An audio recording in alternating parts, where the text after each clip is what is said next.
Welcome to The Terrible Take, a daily segment telling Steeler Nation what's on our minds. I'm Melanie Friedlander.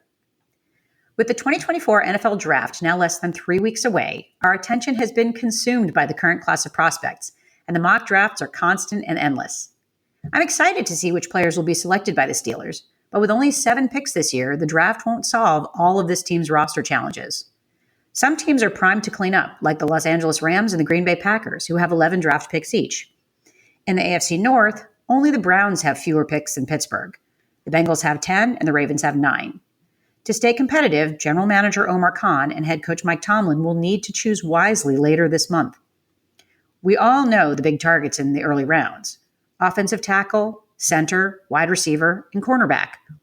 And maybe the team will even double dip on one or more of those positions, depending on how the board falls. In the meantime, the team needs to do some multitasking and sign a few more free agents, in my opinion. We've talked for years about the Steelers' way, and that applies to any number of characteristics or habits of this team. In some ways, Omar Khan has proven that he isn't opposed to doing things differently.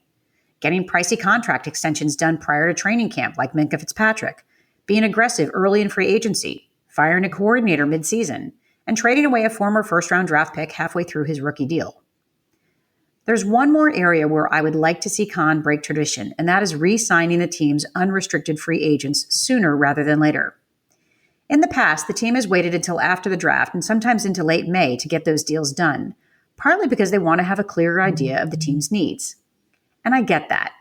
But in the meantime, it's safe to say they won't be drafting an edge in the first 2 days of the draft, and Marcus Golden is still out there. You could argue that the former second-round pick is entering his 10th year and no one is banging down his door. But Golden provided solid depth last season to the outside linebacker group. And even with Nick Herbig showing tremendous potential, why wouldn't you want Golden back in Pittsburgh? 2 weeks ago, former Steelers safety Terrell Edmunds signed a 1-year contract with the Eagles worth $2 million. I have no idea if other teams showed interest and if the Steelers were in that mix, or if he would even consider coming back to Pittsburgh, who had just signed Deshaun Elliott 1 week prior. The point is that waiting to sign a veteran player who can provide valuable depth and be a capable starter if needed is a gamble. They already lost Armon Watts to New England and James Pierre to Washington, both easily affordable contracts for Pittsburgh.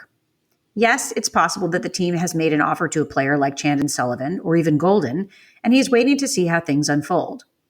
Bottom line, the Steelers have the cap space to easily add these players now. Hopefully, we won't see them wait until late May, or worse, miss the chance to bring them back at all. That's my take. You can follow me on Twitter @GirlSurgeon. Check out The Terrible Take every day at 5 p.m. Eastern Time. Follow us on SteelersDepot.com, and check out The Terrible Podcast with Dave Bryan and Alex Kozora every Monday, Wednesday, and Friday.